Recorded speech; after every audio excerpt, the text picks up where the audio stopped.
হে চিরস্মরণীয় সীতা, আমার প্রণাম গ্রহণ করুন।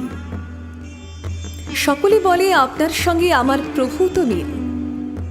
আপনাকে যেমন আপনার পিতা মাতা দেননি পরিচয়, সকলে জেনেছে আপনি যজ্ঞ সমাপনান্তে হলকর্ষণী জাতা, ভূমি সমুত্থিতা, এবং আপনার পালক পিতা রাজা রাজর্ষি জনক। তেমনি আমার জন্ম রহস্যে আবৃত। আপনার মতো আমিও অজনী সম্ভূতা, যজ্ঞবেদীর অগ্নি সমুদ্ভূতা। সকলে জেনেছে আমার পিতা পাঞ্চাল রাজ দ্রুপদ। দুজনেই আমরা দিব্যরূপা, দিব্য অংশ জাতা। দুজনেই আমরা রাজকুলবধূ। আপনি জন্মেছিলেন ত্রেতা যুগে, আপনার বিবাহ হয়েছিল সূর্য বংশে। আর আমি জন্মেছি দাপর যুগে, আমি চন্দ্রবংশের বধূ। বীরত্বের অধিকারে হরধনু ভঙ্গ করে নবদুর্বা দল শ্যাম রাজকুমার আপনাকে প্রাপ্ত হন। আমাকে জয় করেন কৃষ্ণবর্ণ অপরূপ অর্জুন, ধনুর্বিদ্যায় শ্রেষ্ঠতা প্রদর্শনে। এরপর আমাদের দুজনের মিল যা কিছু সব অন্ধকার দিয়ে আঁকা। রাজবধূ হয়েও যাপন করেছি দুজনেই বনবাসীর জীবন। লম্পট রাবণ কর্তৃক অপহৃত হন আপনি। সেই অপহরণ ছলনা ও লাঞ্ছনা দিয়ে আঁকা। নারীত্ব সতীত্বের অপমানে আপনার প্রতিটি প্রহর হয়েছে ক্রন্দন আর বিলাপে অশ্রুভারে রুদ্ধ। হৃদয়ে আপনার হয়েছে বেদনাবিদ্ধ, রক্তক্ষরণ ক্লান্ত। আমিও প্রকাশ্য রাজসভায় লাঞ্ছিত নিপীড়িত। চরিত্রহীনের লালসার বিষে আমিও বিষাক্ত নীল। আমার হাহাকারেও বাতাস হয়েছে ভারী। আমার হৃদয়ও জ্বলেছে পুড়েছে বিপুল অন্তর্দাহে।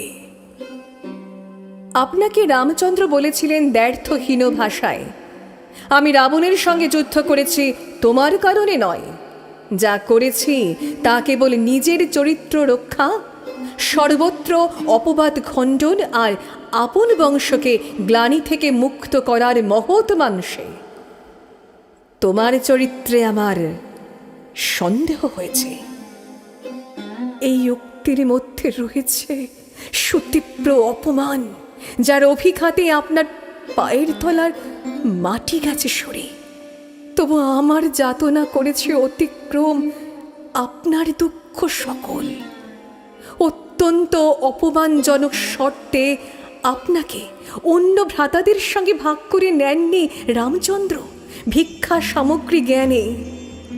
আপনাকে বহন করতে হয়নি পাণ্ডবদের মাতৃসত্য রক্ষার দায়, পঞ্চস্বামীর ভার্যা হবার ভার। এই ভার শুধু দুর্বহ নয়, এ ভার অপমানের। প্রতিবার আগুনে প্রবেশ করে শুদ্ধ হয়ে নিজেকে কুমারী করে এক স্বামীকে ছেড়ে অন্য স্বামীর কণ্ঠলগ্না হওয়ার মতো মানসিক আর শারীরিক নির্যাতন আর কি আছে বলতে পারেন? পঞ্চপাণ্ডব, ব্যাস, নারদ, পিতা দ্রুপদ এবং পাণ্ডব জননী কুন্তীর রাজনৈতিক স্বার্থ চরিতার্থ হল। আর আমার স্বপ্ন বাকি হলো ধুলিয়ে লুণ্ঠিত। অর্জুনের স্ত্রী হয়ে অনন্ত সুখী হবার আজন্ম বাসনা হলো মৃত্যু পথযাত্রী। আমি যেন মাংসের স্তূপ। আমার মনের খোঁজ রাখেনি পঞ্চপাণ্ডবের একজনও। তারা শুধু কর্তব্য করেছেন আমার প্রতি অক্ষরে অক্ষরে, আর ভালোবাসার জন্য খুঁজে নিয়েছেন আপন মানুষই।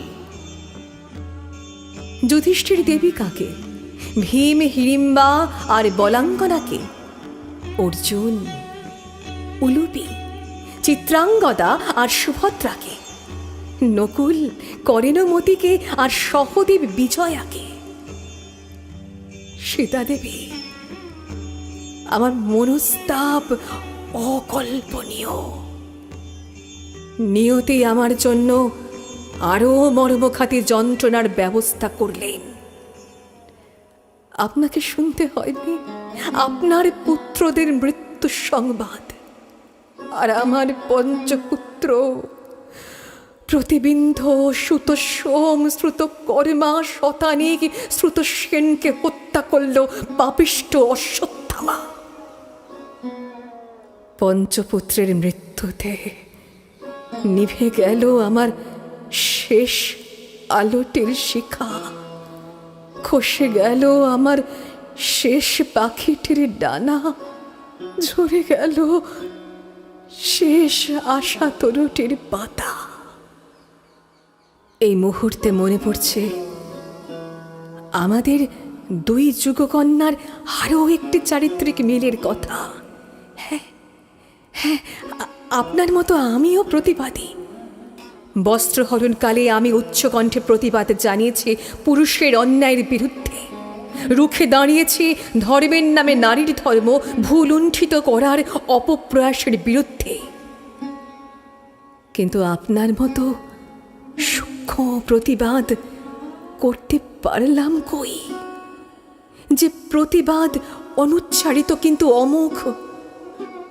আপন নারী জীবনের উপর পুরুষ প্রেরিত সব অপমানের অবসান কল্পে যে নীরব প্রতিবাদে আপনি দ্বিখণ্ডিত ধরিত্রীর বিবরে স্বেচ্ছায় প্রবেশ করে জয়ী করেছিলেন আপনার নারীত্বকে, আর গর্বিত করেছিলেন আপনার বিদায়কে, সেই দৃঢ়তা আমি অর্জন করতে পারলাম কই? আমার জীবনের শেষ সময়টুকু স্বাক্ষর হয়ে রইল নারী জীবনের পরাজয়ের, এক নারীর হৃদয়ের যন্ত্রণার।